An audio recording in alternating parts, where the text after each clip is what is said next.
Olá pessoal, muito boa noite a todos, muita paz, muita luz, é um prazer estar aqui com vocês.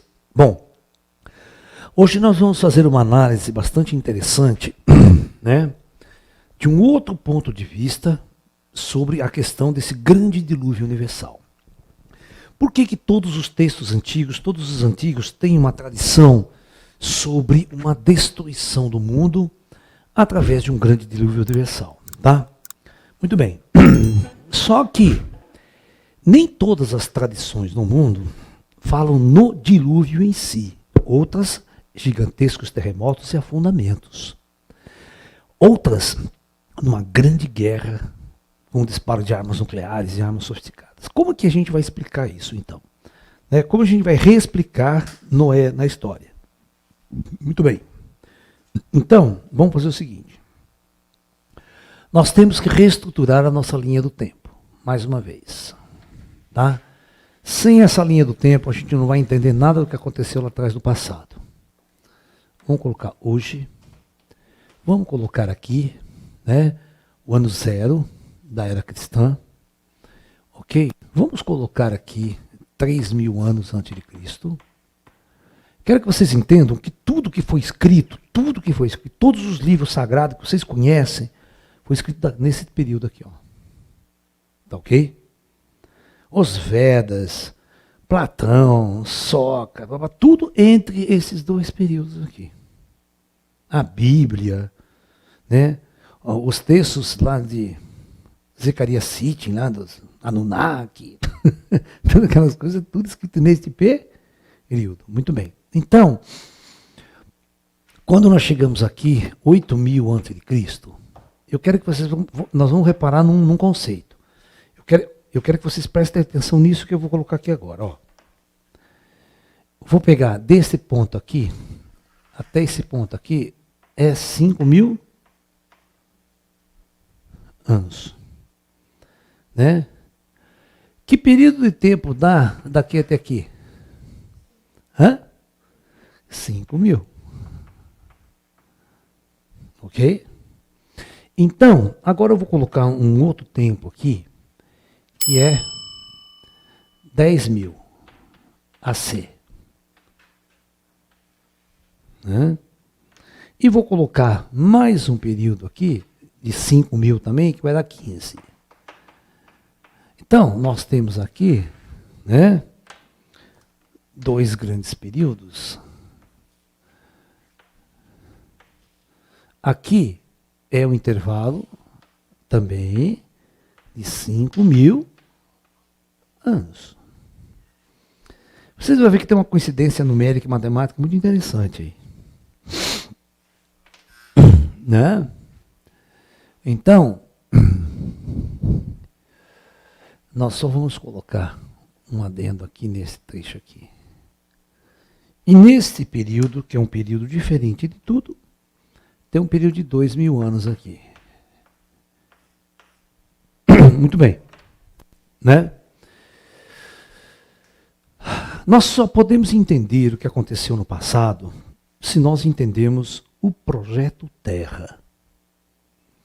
O projeto Terra é algo elaborado pelo plano espiritual superior. Então, se você não acredita em vida após a morte, se você não entende nada disso, se você é igual alienígenas do passado, que não acredita em vida após a morte, que não acredita em nada, é tudo materialista, a coisa vai ficar bem complexa. Mas mesmo assim, né, se você for materialista e não acreditar em vida após a morte, dá para começar a querer entender, mas não vai entender tudo.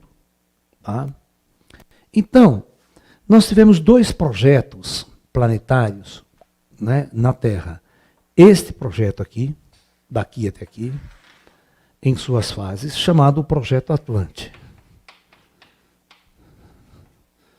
Tá?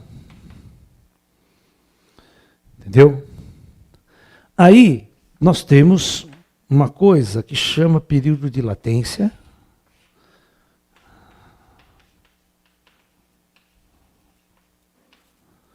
E depois nós vamos ter o projeto atual.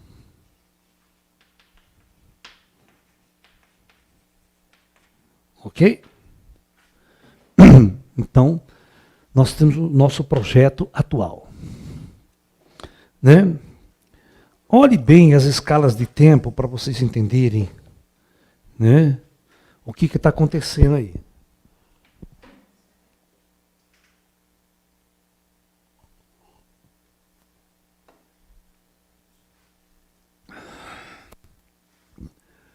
Quando a gente pega um ponto aqui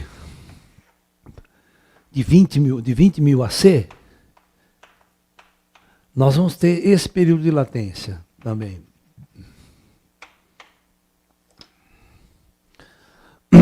Na história, né?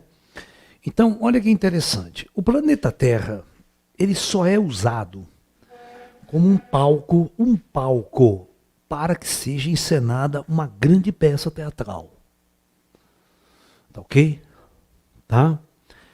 É assim que o Bhagavad Gita entende toda a experiência humana na Terra, como uma peça de teatro. Esse teatro é organizado por Brahma, né, segundo os indianos, para que o espírito vivencie um personagem em cada uma de suas entradas nessa peça teatral. Tá ok? Então veja bem, é muito interessante quando a gente olha pelo lado, né, da visão indiana, da experiência humana na Terra. Nós temos o grande diretor e produtor dessa peça teatral, né, que é Brahma, certo? Só que nós vamos entender diferente. Todos vocês, né, sabem que para se ensinar uma peça de teatro, nós precisamos de... Eu não quero apagar esse negócio aqui, que eu vou usar ele para a gente entender muita coisa. Todos vocês sabem que para a gente ensinar uma peça de teatro, nós precisamos da seguinte coisa. Primeiro, eu preciso, né, de alguém que escreva essa peça de teatro. Então, eu preciso ter o quê? Um roteiro. Tem que ter um roteiro. Ok? Um escritor, alguém que vai escrever o roteiro. Tá? Depois, o roteirista, o que ele faz? Ele vai procurar alguém com grana, muita grana para investir, para fazer a peça de teatro. Que vai pagar, vai jogar o dinheiro. Então, ele precisa de um produtor. Quem vai produzir essa peça? Ok? Ok? Depois que ele arrumou a grana, já tem a grana, vamos começar o negócio. Então a primeira coisa que ele vai ter que buscar é um diretor. Quem vai dirigir essa peça? Então ele escolhe o diretor. Ok? O diretor, ele é que vai escolher todos os personagens, todos os atores. Então o diretor é que escolhe. Ele faz aquela, vamos supor assim, audiência, né? Vem todo, e ele fala, não, esse cara aqui eu quero pro meu filme. Não, esse cara aqui eu quero, esse cara aqui é legal. Então o diretor vai escolher os atores. O diretor fala, não, esse aqui vai ficar bem naquele personagem lá. Esse aqui vai fazer um papel legal de rei. Então, entendeu? Os atores. Aí agora você precisa, né, de alugar o teatro. Aonde que é o teatro que nós vamos alugar para fazer essa peça?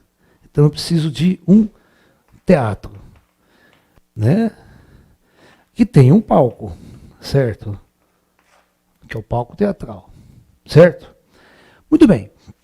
Agora eu vou precisar contratar, presta atenção, um figurinista, né? Porque ele vai fazer as roupas, os trajes. Porque o lance é o seguinte, a nossa peça, o nosso roteiro é futurista, lá em Guerra nas Estrelas tal, ou é na Idade da Pedra, ou é na Idade Média, certo? É o roteiro de época, né? Vamos passar em Roma, vamos passar na Antiguidade. Então você tem um figurino, de acordo com o personagem, certo?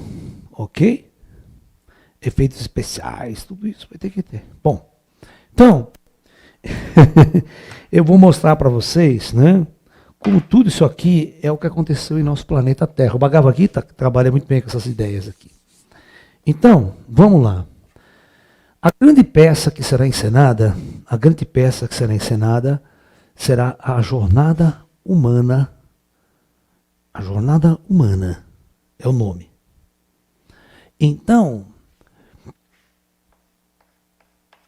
o roteirista que vai escrever essa peça, né, é um grupo de indivíduos que vai, né, ser o comandante Astar. Então, aqui é o Astar, é o comandante do Projeto Terra. É o Astar. O produtor é Deus. Ou vamos achar melhor assim, a federação. Né? A federação vai pagar a conta. Certo? Quem vai dirigir essa peça? Tá? Entendeu? Aí é novamente o comando Astar. Na verdade, né? É o comando planetário Terra. Aqui, esse roteirista pode nem ser o comando Astar, pode ser o pessoal da federação, fez um roteiro, vamos, né? Os atores. As almas todas que vão se inscrever para essa peça de teatro. São as almas. Ou seja, todos nós. Bom, teatro. Que palco? Planeta Terra.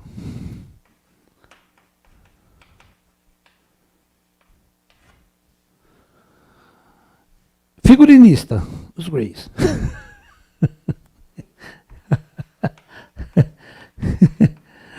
Os Greys que vai fazer nossos corpos biológicos, tudo para, né, entrar aqui. Você está entendendo? Esse roteiro aqui, o roteiro é a lei do karma. Entendeu? Então, tem as regras, não vai se lembrar de nada, tal, o ator, sabe? O ator, a hora que ele mergulhar, ele vai se identificar com o personagem. Ele não vai lembrar quem ele é. Intensamente. Tá? Aí o que acontece quando ele morre na peça? Essa peça ela é encenada e demora mais ou menos uns 5.000 anos de encenação. Então os atores morrem e voltam para o plano astral. Aí ele se identifica como ator. Nossa, mas o ator. Agora você pode entrar na peça, mas um outro personagem. Né? Você já foi rei, agora você vai ser súdito. Está entendendo? Então você vai trocando de pessoa. Assim você tem a oportunidade de viver vários papéis e nesses papéis aprender conceitualmente o que cada ângulo da experiência pode lhe trazer. Por isso a reencarnação. Né? Então, Atlântida, quando nós chegamos nesse ponto, a Atlântida, ela teve basicamente esse mesmo roteiro aqui. Mesma peça foi encenada. Ok? Então, nós temos, né, nesta história aqui, nós temos, conta daqui até aqui, ó, daqui até aqui, conta 3.000 anos. Quanto é que dá?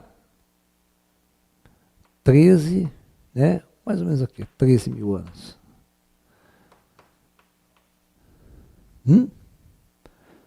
Não, está errado. É duas. Desculpa. Né? É 2 mais 5. Onde que eu tenho que dar? Daqui tem que ficar 12. Né? Antes de Cristo. Certo? Antes de Cristo, tá? E aqui 15.000. Tá ok? Tá, isso aí. Então, nesse ponto aqui, é exatamente esse ponto aqui. Né? Vou fazer as comparações. Tá? Dos dois projetos planetários. Ok? Quando esse projeto chegou em 10.000, 10.000 é para nós hoje. Para vocês entenderem melhor. A escala minha não está boa. Ok? E nós vamos ter, daqui para frente, a Era da Luz. Então, veja bem. Todas as peças de teatro, elas têm um começo, meio e fim. Elas podem terminar, né, exatamente como uma obra de Tchaikovsky. Você sabe como termina aquela obra de Tchaikovsky? Um canhão, explosão. Já viu? Os caras até quando vão encenar a peça, tira canhão. De verdade mesmo. Tem uma puta guerra do cacete. Né? Ou pode tentar ser diferente, como estão tentando que seja diferente daqui para frente. Sem uma guerra, sem uma catástrofe. Então, reencarnação significa o ator mudar de personagem ao longo da encenação. É como os atores da Globo, que numa novela eles fazem um papel, mas na novela seguinte eles fazem um outro personagem, um outro papel diferente. Num ele é bonzinho, no outro ele é o vilão. Né? E assim por diante. Assim também nós encenamos uma peça teatral na Terra aqui. É assim que você tem que ver. Agora, quem comanda tudo são esses caras que estão fora da peça. Os caras ficam por trás dos bastidores da peça. Comandando, dirigindo, controlando. Para que tudo saia de acordo com o plano, né? Ninguém pode sair fora do roteiro. Você está entendendo? Ninguém pode ficar improvisando muito. Senão o cara vem, corta. Né? Então, agora que eu quero explicar para vocês uma coisa muito importante. Atlântida.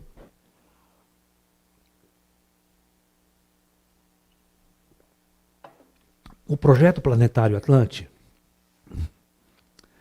ele vai terminar aqui, nesse ponto aqui, ó.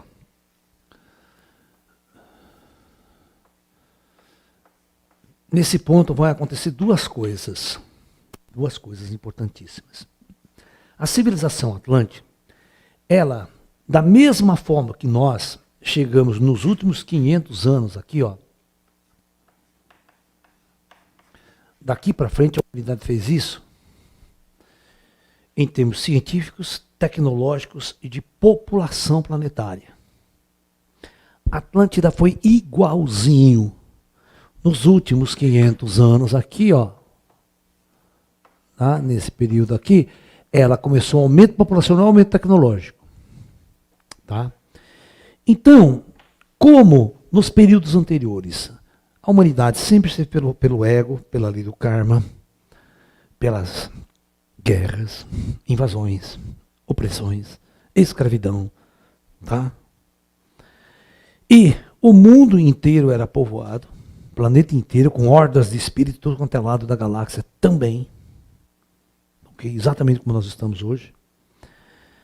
De repente, chegou no último estágio, né, último século da civilização atlântida, eles começaram a desenvolver uma tecnologia extremamente vibrante. Eles dominaram a ciência genética, dominaram a ciência da gravitação, dominaram a ciência nuclear e dominaram armas e tecnologia que nós nem sonhamos ainda. A nossa atual civilização, os caras não deixaram a gente descobrir isso. Tá? Porque lá atrás já deu merda. A gente chegou só até na arma nuclear. E até numas coisas que a gente está começando a querer descobrir, que está meio oculta, mas elas não foram abertas ainda. A gente não sabe até que ponto os caras têm essa tecnologia. Bom, aí foi totalmente inevitável, devido à índole das pessoas, existia uma população planetária no mundo inteiro. O mundo inteiro estava habitado. A estrutura geográfica do planeta era muito diferente da que era hoje. O desenho dos continentes era outro, completamente diferente. Tá? Então, isso os próprios geólogos não entendem, não sabem disso e não concordam. Se você falar para eles, eles ficam loucos. Como é que teve isso, né? Não sabe. Né? Então, há mais ou menos no último estágio, eles foram para uma guerra. Eles tiveram guerras muito poderosas antes. Até então, eles iam para a última das guerras, onde eles jogaram tudo um contra o outro. Existia uma Da mesma forma que nós temos hoje uma polarização entre o Extremo Oriente, Rússia e China, e nós temos o Ocidente, na época o Ocidente era Atlântida. E o Extremo Oriente, né, era, vamos dizer assim, um Império Rama.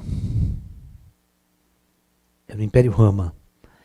E esses dois grandes impérios, eles disputavam a hegemonia do planeta.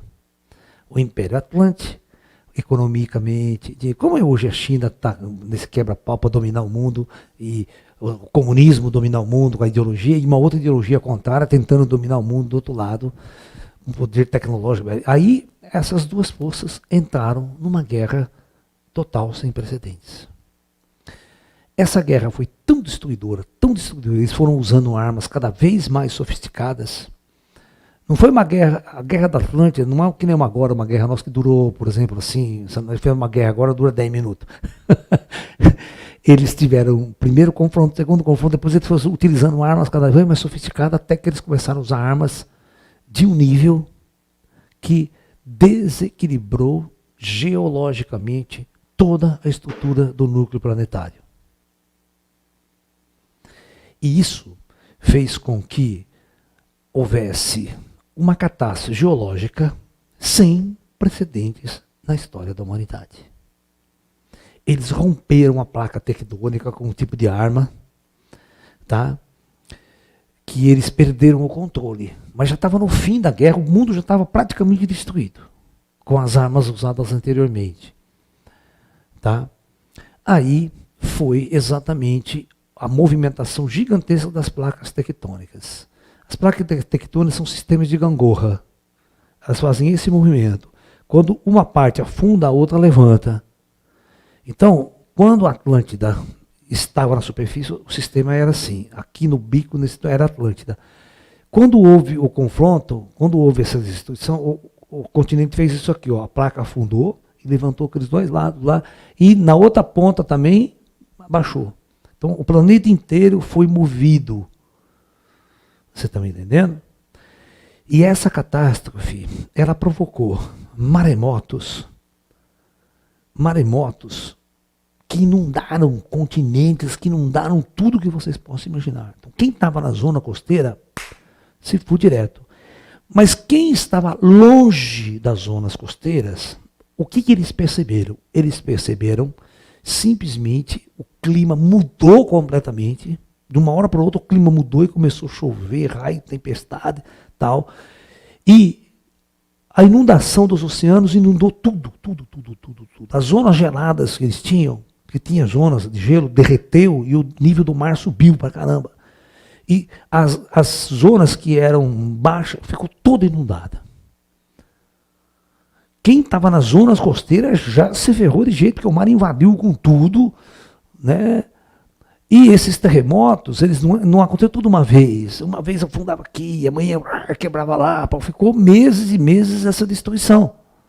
Não foi 40 dias e 40 noites. Foi muito pior do que vocês possam imaginar. O planeta demorou uns 300 anos para se estabilizar. Você está me entendendo? Então, para o pessoal que ficava na...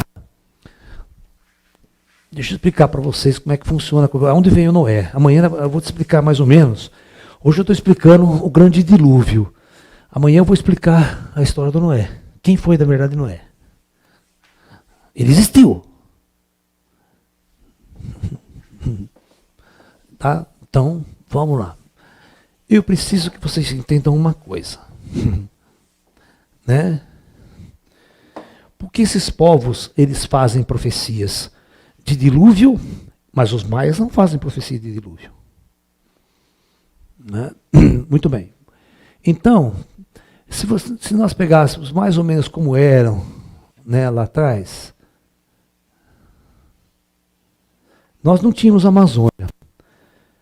Tá? Isso aqui, depois vai virar Amazônia. O mar vai levantar, e isso aqui vai aumentar. Ó, eu vou desenhar em amarelo o que virá a ser.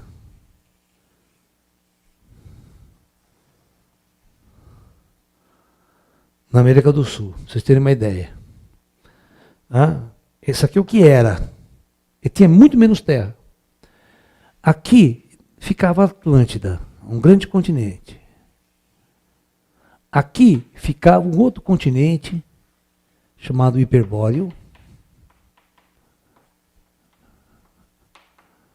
Existia a Europa, parte, não toda a Europa, como a gente conhece ela, a parte ela vai levantar, né? Existia apenas o sul da África, o deserto do Saara não existia, e aqui, nessa região, existia assim, uma região aqui assim, ó. Aqui existia um continente maior, né? Que era a Lemúria. E mais ao sul da Lemúria, mais para cá, a gente tinha a Antártida, que era um continente também, que tem até hoje. Antártida. Os polos eram diferentes. Os polos não eram onde é hoje. Tá? Muito bem. Então, aqui existia um continente também grande. É o continente de Mu. Muito bem.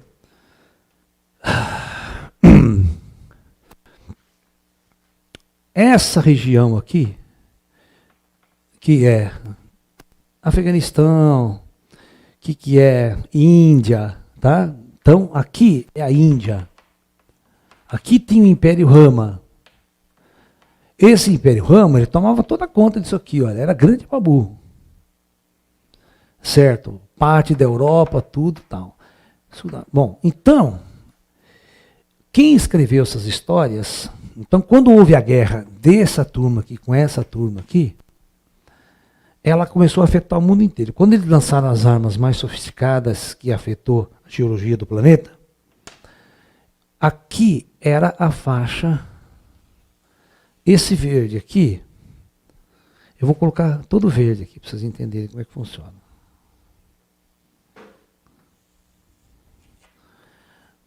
Né? Daqui ó, sai uma linha,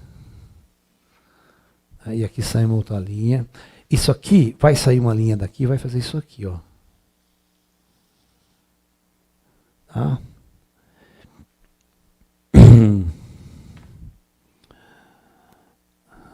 Aqui, eu não sei desenhar direito, o meu desenho é muito ruim, mas aqui eles tinham um bloqueio grande aqui, certo? Quando houve o grande terremoto, uma ponta daqui quebrou e afundou, e o mar penetrou e invadiu toda essa região aqui, ó. A água invadiu aqui, inundando tudo, inundando. Então esse pessoal recebeu inundação. Mas não foi a chuva que encheu, foi o mar que invadiu. E também o tempo mudou, chovia pra caramba. Né? O clima mudou no planeta inteiro. Então, a Atlântida, então quando a placa aqui afundou, tudo isso aqui afundou, mas quando isso aqui afunda, esse outro lado aqui se levantou. Aqui é o meio da gangorra, ó. Aqui é o meio da gangorra, o Planalto Central. Então, ó, afundou lá, levantou os Andes. Tá? Os Andes levantou mais do que tinha. Aqui tinha a outra quebra da placa, no meio de Mu. Onde está a Ilha de Páscoa lá, sabe? Então, isso aqui quebrou e afundou. Afundou, aí levantou o Japão, né? Essa aqui afundou, ficou só a Austrália, e assim por diante. O desastre foi planetário. Cada região do planeta sofreu um tipo de consequência. Ok?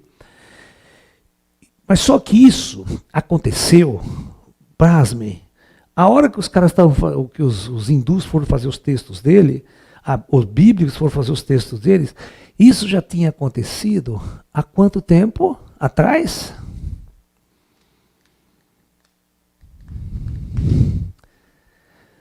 Sete mil anos. Então eles estavam relatando coisas que aconteciam há 7.000 anos atrás. Entendeu? A guerra dos deuses, naves sofisticadas dando tiro, né? A arma Brahmastra que destruía cidades inteiras. Sodoma e Gomorra sendo destruída por armas sofisticadas, né? E na verdade, toda essa mudança climática, todo esse dilúvio universal aconteceu por causa do grande desastre geológico do fim da Era Atlântica. Bilhões pereceram na guerra e bilhões depois pereceram com o grande desastre geológico planetário. Como se a guerra gerasse um grande castigo para a humanidade. E ela foi consumida muito mais do que a própria guerra que foi feita. É muito interessante que quando nós fizemos a Primeira Guerra Mundial, um castigo maior adveio, que foi a peste, que foi a pandemia da gripe espanhola. Você acredita que a gripe espanhola matou mais gente do que a guerra? Então a gente se pergunta, mas pô, o ser humano é fodido mesmo, né? Ele faz uma coisa e vem uma coisa pior para agravar a situação. É como se você plantasse e colhesse em dobro. Sabe, aquilo que você plantou. E a Atlântida foi semelhante. Eu quero que vocês entendam que uma catástrofe desse porte, a recuperação do planeta, ela é lenta e demorada. Se não fosse uma intervenção superior, uma intervenção extraterrestre e do plano superior, para reestruturar o cenário no palco chamado Terra, a coisa ia demorar muito mais, né?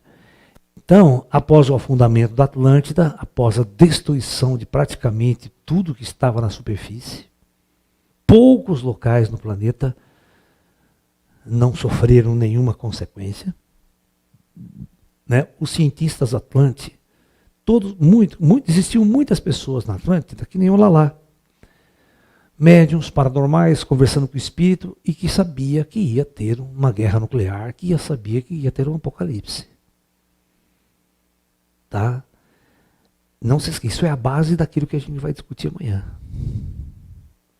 Então, inundação e dilúvio realmente aconteceu, e numa escala planetária mesmo. É como se Deus tivesse castigado o planeta inteiro. Certo? Só que a gente não pode chamar de dilúvio universal. A Lua não foi inundada. Nem os outros planetas foram. Quantas aconteceram na Terra? O universo a gente sabe que é grande pra caramba. Estava lendo uma matéria aí que os cientistas, né, eles avaliaram uns erros de medidas. Há mais ou menos, desde da década de 50 e 60, eles acreditavam que o nosso sistema solar estava a 30 mil anos-luz do núcleo, né, central. Agora eles erraram, falaram, não, agora a gente descobriu que está a 27,5. Eu falei, grande bosta, né? Mudou tudo na minha vida por causa disso. Erraram por 2.000 anos-luz apenas.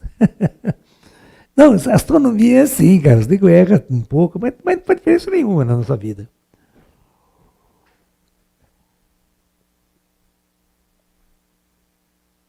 E descobri que a galáxia de Andrômeda está só 1 milhão a mais. Grande coisa, né? A gente brinca com isso. Bom, então, eu quero que vocês imaginem que o clima da Terra, ele mudou assustadoramente. Tá? Ele mudou assustadoramente. E demorou, olha, imagine quantos vulcões não entraram em erupção. Devido a essa placa de quebra tectônica. Não só vulcões terrestres, mas vulcões marinhos. Na Cordilheira dos Andes, México. A quebra da placa é uma coisa assim terrível, terrível, terrível. Então, esse tipo de problema muda a atmosfera da Terra, enche de cinza, tal, vulcão. É uma coisa de 300 anos para estabilizar isso aqui. Com a ajuda dos ETs, para limpar o planeta, preparar o planeta para a Era da Luz. Aí sim, né? Aí sim. Amanhã eu vou revelar para vocês o que era a verdadeira Arca de Noé. Ela existiu. Certo? Só que não teve uma, teve várias arcas. Né? Você está entendendo? E levava os bichos mesmo.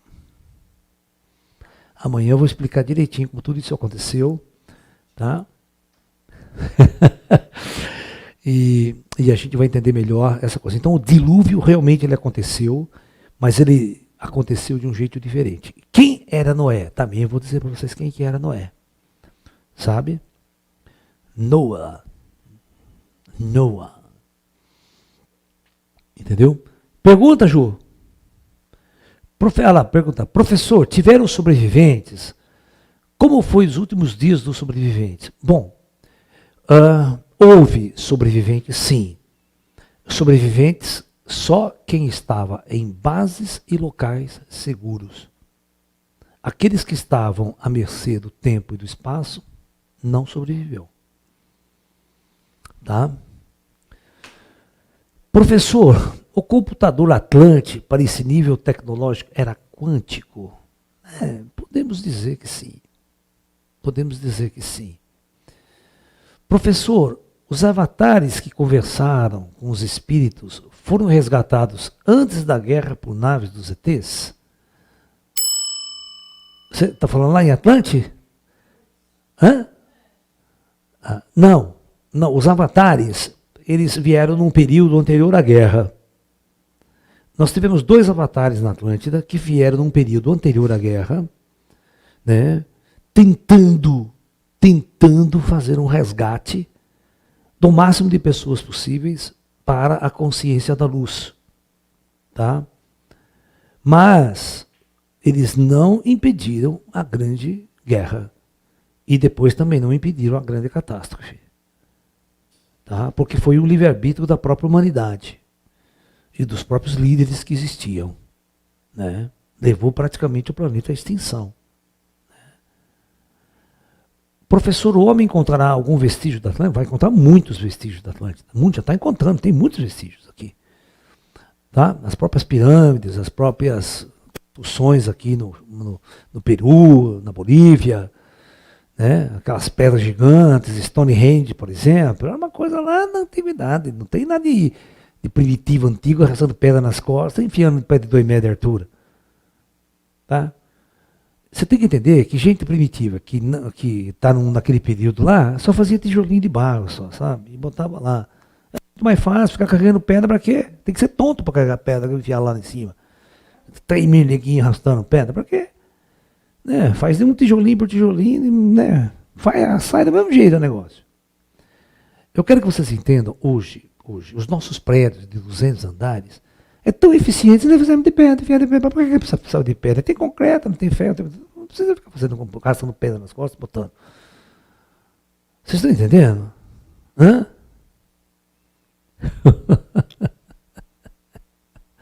Tá? Professor, qual o significado prático dos textos sagrados? O que é sagrado nesses textos? Esse que é o problema sério, né? O que é sagrado para você? Né? Sagrado é aquele que você diz que é sagrado. Né? Vem um pastor, não sei de onde, vai, isso aqui, as palavras de Deus. Então é sagrado. Mas quem é que escreveu essa merda? Você acha que foi Deus que escreveu? A merda, né? Entendeu? Então é complicado você dizer o que é sagrado. Porque aí o que as pessoas fazem? Eu sou contra qualquer tipo de sagrado. Eu vou explicar para você por quê. Então você vai lá na igreja, a igreja é um local sagrado. Então o cara vai lá todo santo, bota aquela puta roupinha de domingo, vai lá, gasto, né? Alright? Aí o filho da puta sai da igreja e vai pro campo de jogo de futebol. Você fala da puta, juiz, quero matar, isso, a puta, briga, todo mundo xingando. Agora, eu só sou santo no lugar sagrado. Fora, para mim, o que é sagrado? Aonde eu for, o sagrado está comigo. Tudo que existe ao meu redor é sagrado. Não tem um lugar que eu me comporte diferente. Só porque aqui é sagrado e aqui não é sagrado. Certo?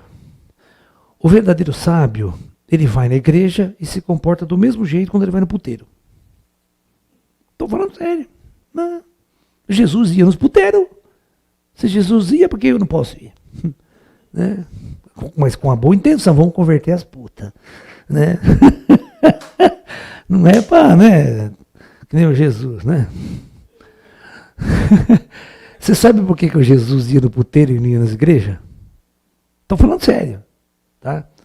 Ele falava assim, eu vou fazer o quê na igreja? Lá as pessoas já estão convertidas, ninguém precisa de mim na igreja. Eu vou onde estão os doentes. O médico não vai onde está o doente? Então, eu vou buscar onde estão as pessoas que precisam de mim. Ele tinha essa visão meio fantasmagórica e antagônica, né, aos sacerdotes judeus. Os sacerdotes judeus é tudo fino, não se misturava com aquela casta, né, entendeu? Tudo meio, né, gente impura. O Jesus, ele era mal visto porque ele andava com os leprosos. E os leprosos eram exilados, excluídos da sociedade. Viviam no vale dos leprosos. Você está me entendendo? Porque as pessoas tinham aquele medo de se contaminar também, né? Não entendiam o processo da doença, né? Micro-organismo, ninguém podia imaginar que era micro-organismo, ninguém sabia o que era isso. Né? Então toda a cura era feita através de milagres. Né? Milagres. Mas, aguenta aí que essa semana vamos falar de Jesus e os extraterrestres. Eu vou falar para vocês quem é que fazia os milagres para Jesus. Né? Que tecnologia que Jesus estava usando. Né? E eu vou falar para vocês já de antemão, que a mesma tecnologia que Jesus usou, o Zé Igual que usou aqui no Brasil. Tá? E pode ter certeza. O negócio é lá. Até a mesma marca da máquina. Só um modelo que é 2000 anos mais para frente. Né? Não é aquele modelo antigo. Não é mesmo? Aquele modelo fabricado na Mesopotâmia. Ai, ai. Aí vocês têm todas aquelas lendas dos gênios, da Dini é um gênio, né? Fazendo aquelas mágicas, materializações e tal, tudo, né? Porque tinha tecnologia para fazer isso. E quando as pessoas entravam, viravam aqueles mitos, né? Da lâmpada de Aladim e o gênio da lâmpada. Né? E é o mineiro que encontrou a lâmpada mágica, conhece, né? O mineiro que encontrou a lâmpada mágica. Se for igual a lâmpada, veio o gênio. Mineirinho, tu tem 3 pedidos. O que você quer? O mineirinho com vergonha falou, olha moço, eu queria um queijo. O gênio, pá, um queijo. Comeu o queijo, tudo. Mineirinho, você tem mais 2 pedidos, né? Ah, eu queria outro queijo. O gênio, pá, né? Desejou para ele, né? Aí comeu, terceiro, agora você tem mais um pedido, último pedido, hein? Bom, já que eu tenho só mais um pedido, estou meio envergonhado, eu queria uma mulher, né? Pá, fez uma... Nossa, menininho, mas por que você pediu mulher? Fiquei com vergonha de pedir outro queijo.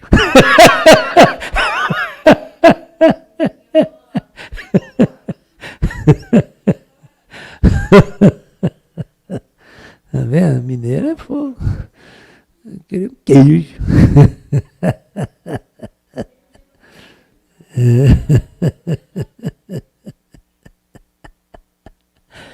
Professor, para onde todas essas almas que desencarnaram nessa catástrofe, para onde foram? Bom, né? Você quer que eu fale isso?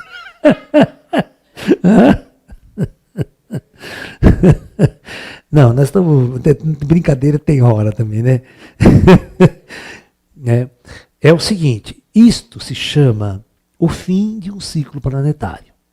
Tá? Quando um fim de um ciclo planetário termina, bilhões e bilhões de almas vão para o plano astral. Muito próximo de tempo. Tá? Então lá essas almas, elas precisam todas passarem por uma triagem, né? Uma triagem que já começa anos antes de tudo acontecer, tá? É tudo muito preparado, tudo muito projetado. E essas almas, então, são separadas de acordo com os seus níveis de experiência kármica e elas são transmigradas, transportadas para outros projetos na galáxia para continuarem a sua jornada kármica, as suas experiências evolutivas em outros personagens, em outros papéis, da mesma forma em outros teatros. Essas experiências teatrais são instruções para o crescimento e o aperfeiçoamento da consciência do espírito. Não é castigo, não é nada disso que vocês estão imaginando. Tá? Mas é um processo natural, né, que leva o indivíduo a viver experiências dentro desse padrão na qual ele está ainda, né, estruturado dentro da sua consciência e de sua alma. Então, lá na Atlântida, por isso que eu falo para vocês, gente, é a maior bobagem que vocês leem em alguns textos, que eu leio em alguns textos. Eu sou uma pessoa que eu me sinto até constrangido de ficar contrariando teses de outros esotéricos. Sabe? Me dói no coração ficar brigando, criando confusão, sabe? Mas muita gente que vai falar de São Germão, vai falar de mestres da Fernanda Branca, que foram não sei o que na Atlântida, tudo isso é bobagem, ninguém da Atlântida está mais aqui. Todo mundo foi embora daqui, todo mundo foi transmigrado. São 5.000 anos, são 12.000 anos depois da Atlântida. 12.000 anos da Atlântida, se não evoluiu, porque era muito burro. Você está entendendo? Então, eles não vão. Você tem que pegar aqui a latência de 5.000 anos. Onde esses caras estavam? São 5.000 anos, dá para você evoluir de novo, cara. É outro projeto inteiro. Né? Todo mundo que não evoluiu na Atlântida, nesse período de latência, estava em projetos fora da galáxia, fora da Terra, em outros lugares. A Terra estava numa latência com pouca gente, espíritos na Idade da Pedra, para depois começar novamente a civilização, começava a aprender a escrever, ler, sabe? Entendeu? Trazer espíritos mais avançados, tal. Não são os mesmos, não tem sentido serem os mesmos. Eu já ouvi história tão babaca, tem gente que falou para mim, eu vivi na Lemúria, pior ainda, a Lemúria é 20.000 anos atrás. só tinha macaco aqui na Terra, tá entendendo? Sacou? Né? Muito prazer, fui macaco na Lemúria. Porra, sabe? É umas coisas muito engraçadas. Não, quantas encarnações você já tem? Eu já tive umas 100.000 encarnações. O cara chegou a falar que tem mais de 3.000 encarnações. Eu falei, porra, e não aprendeu? Tá aqui ainda? Então, se eu for abrir o jogo como ele deve ser, né, eu vou contrariar não só a Bíblia, cara, eu vou contrariar todos os esotéricos que estão aí. Até a Blavatsky. É uma confusão, cara. Então eu prefiro ir devagar, né? Deixar as coisas virem pela natureza da luz, aí não tem briga.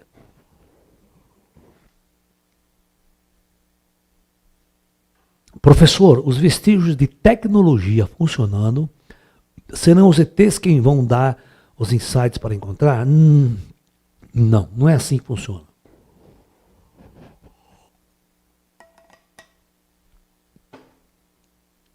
Toda a tecnologia Atlântida, ela está em Agartha.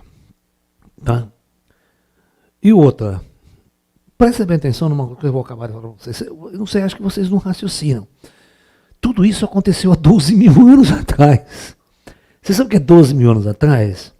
Né? Aqui, cada 10 anos sai um computador diferente. Vocês acham que a tecnologia de Atlântida, 2.000 anos depois, é a mesma? Nós não vamos ter mais tecnologia Atlântida. A coisa evoluiu 10.000 anos. Então, os agartinos que estão, né, na base de Agartha, eles têm toda a história da Atlântida, tudo registrado em vídeo, imagem, em holodeck. São coisas avançadíssimas. Nós não perdemos nenhum ponto da história. Está tudo registrado no acástico. Né? Quando os extraterrestres vão abrir a porta, depois que a porta for aberta, certo? Os intraterrenos vão se juntar aos ETs. E a maior de todas as revelações virão à tona. A era da luz significa todos os seres de superfície necessariamente terão que acordar. E se não acordar, vai embora. Mas não é que elas vão matar todo mundo, não. Espera o cara morrer, né? Daqui a 10 anos morre todo mundo, vai embora. Né?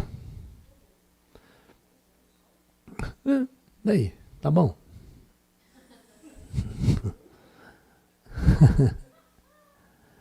Professor, será que o filme do José Arigó será bom? Olha, cara, não sei. O filme do Zé Arigó. Porque esse filme foi feito, já era para ter sido lançado há 2 anos atrás. Tá? Ele era para ser lançado, ele está pronto.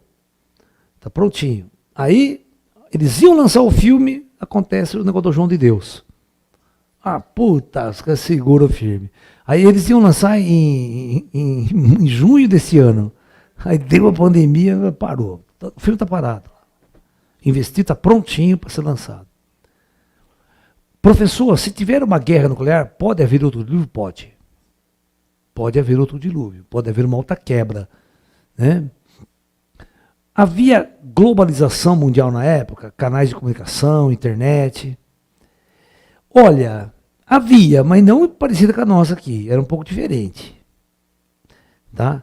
Nós tínhamos lugares onde havia muita liberdade, mas havia lugares, tipo a China, tipo a Coreia do Norte, extrema ditadura do central, do governo central. Parecido. Tá? Aí o povo não mandava bosta nenhuma, o povo não tinha acesso à comunicação, ele era... Por isso que foi todo mundo para a guerra, né? Professor, há alguma similaridade entre a fauna que existia na Atlântida e a que existiu? Sim, é muito parecida, não tinha muita diferença. Não tinha muita diferença. Tá? Eles fizeram algumas experiências genéticas, mas isso não deu muito certo. Sabe, essas experiências malucas de cruzamento, elas não funcionaram. Sim, você está entendendo? Né? Acabou, Ju? Bom, então, o grande dilúvio, ele realmente aconteceu, mas não tem absolutamente nada a ver com a época que a Bíblia fala. Primeiro, eles não sabiam medir data. Né? Sabe, eles não sabiam medir, nem sabiam que a Terra girava em torno do Sol. Né? Eles não sabiam se os ciclos eram os mesmos. Né? Entendeu? Então não dá para confiar naquela datação dos caras, né? Início do mundo, né? 6 mil anos atrás, 7 mil anos, quase. Né? E todos aqueles períodos, né? Não bate. Esquece aquele calendário judaico-cristão, esquece o calendário vedântico. Né? Os antigos não dá para confiar nos textos antigos. Ao pé da letra, não. Mas aquilo que eu falei ontem, onde a fumaça é fogo. Então por isso que todos os povos redigiram coisas sobre um grande dilúvio. E por que todo mundo falou assim, faça um barco? Você tem que entender que os antigos, nesse aspecto, eles eram muito burros, muito burros. Na cabeça deles, a única coisa que podia ser salva de uma grande inundação era em cima de um barco.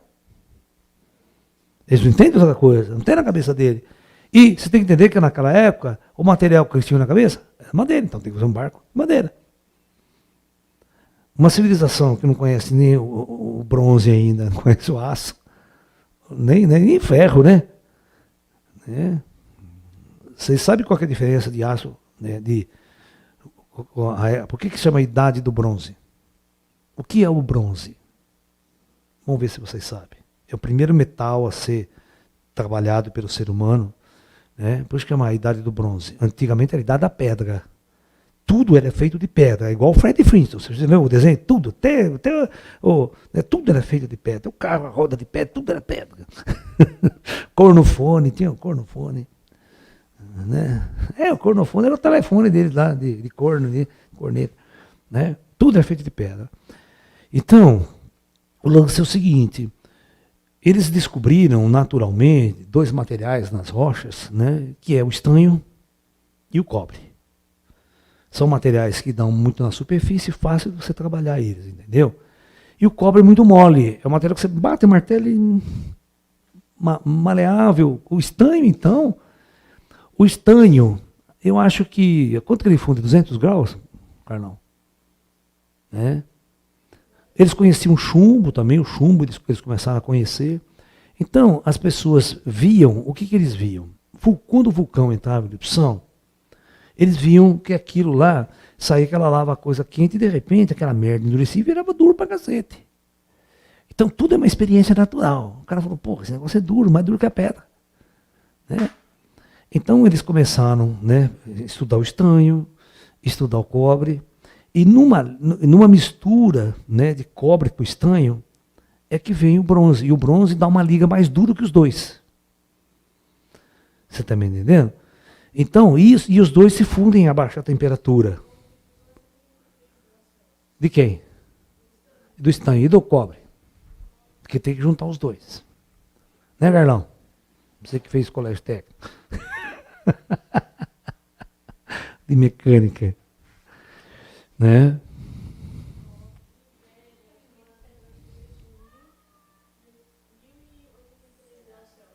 Então, eles começaram a fazer fornos, né, e derreter essas duas substâncias.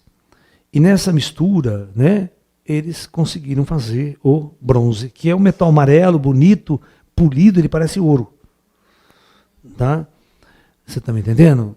E aí eles faziam suas armas, suas ferramentas de bronze. Só que tem uma coisa, o bronze não dá para ficar cortando pedra. Você está me entendendo? Aí, eles descobriram o ferro. Aí vem a idade do ferro. Tá? O ferro, existe o ferro natural, certo? Você pega o ferro natural, você pode fundir ele também, certo? Faz uns fornos, a alta temperatura ele funde.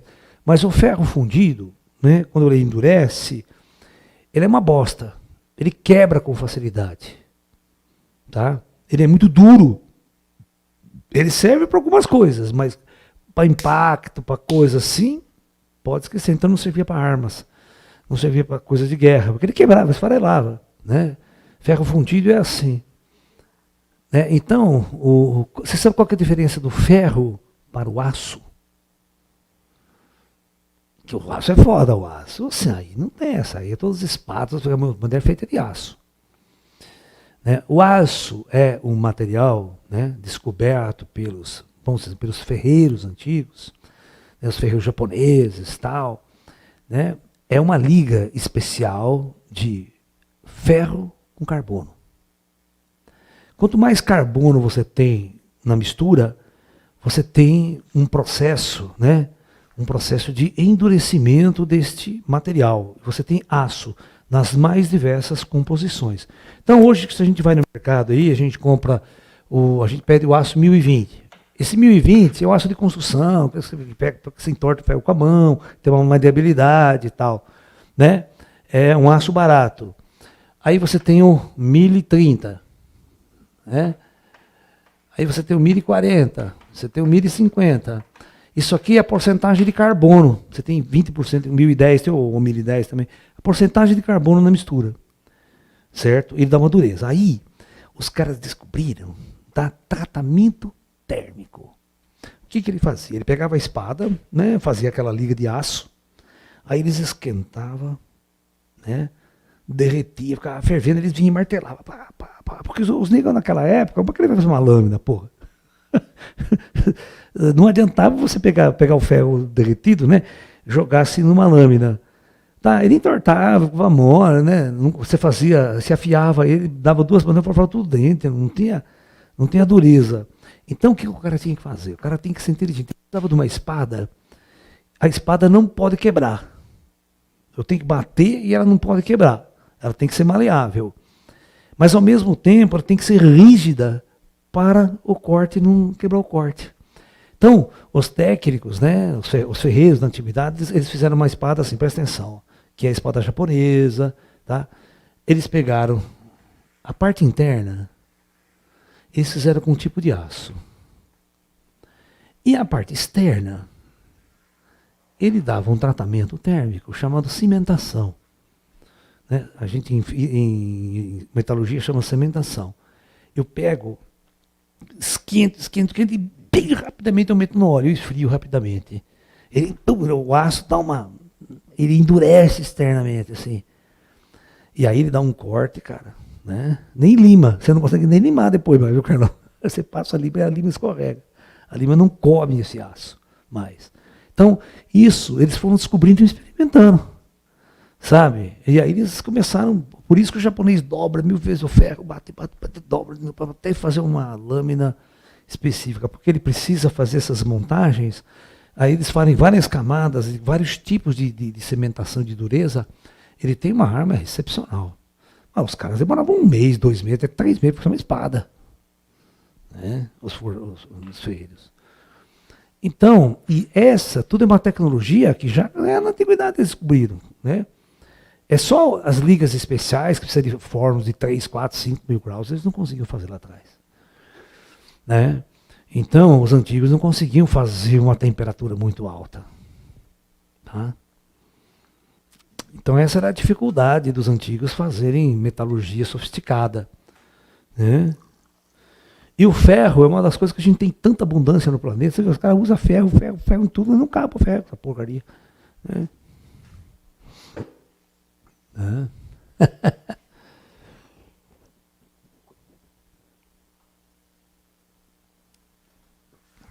E o que mais intrigava os chineses, né, quando eles descobriram ferro, né, um ferro que tinha as características da bússola. Esse ferro desgraçado, sozinho, ele botava ele na água e virava para o norte, para o sul. Eles faziam uma barrinha desse ferro, eles pegavam na natureza o ferro já tem pronto. Né? E tinha essa característica de se orientar norte-sul. Né? O Kim Jong-un lá falou, calaio. Que será isso? Que será isso? Né? Que sei lá. Aí na Grécia, os ocidentais, os chineses tinham sua experiência, tá, com essa coisa. Aí os ocidentais também tinham. Na Grécia, tinha uma montanha lá, uma região, tinha uma montanha que tinha um tipo de... É um tipo especial de óxido de ferro, tá? É só óxido de ferro, é oxigênio com ferro, né? Que dá essa característica magnética. A palavra magnética não existia. Dá essa característica de atração. Você cortava dois ferrinhos, um ferrinho atrai o outro. O cara fica catete, né? Um ferrinho atrai o outro. Né? Ninguém entendia. Né? E a região, presta atenção, a região onde na Grécia eles descobriram esse material se chamava Magnésia. A região se chamava Magnésia. Então, por isso, né, o pessoal fala, esse é o efeito lá da magnésia. Esse negócio aí vem lá da magnésia. E da magnésia, ficou magneto. Magnetismo. Mas você falar que magnetismo não explica bosta nenhuma, tá entendendo? E ninguém sabe o que aquela merda lá, por que aquela merda atrai. Na época eu não sabia, hoje a gente sabe, tá? Entendeu? Hoje a gente sabe por que você corta no meio, vai da puta vira dois ímãs. Corta no meio, vira dois, vai cortando, vai virando dois ímãs. Você nunca consegue, né, separar os dois polos de um e deixar um cada lado. Você sabia disso? Então, tudo isso são experiências que a humanidade vai aprendendo. Entendeu? E quando você pergunta, por quê?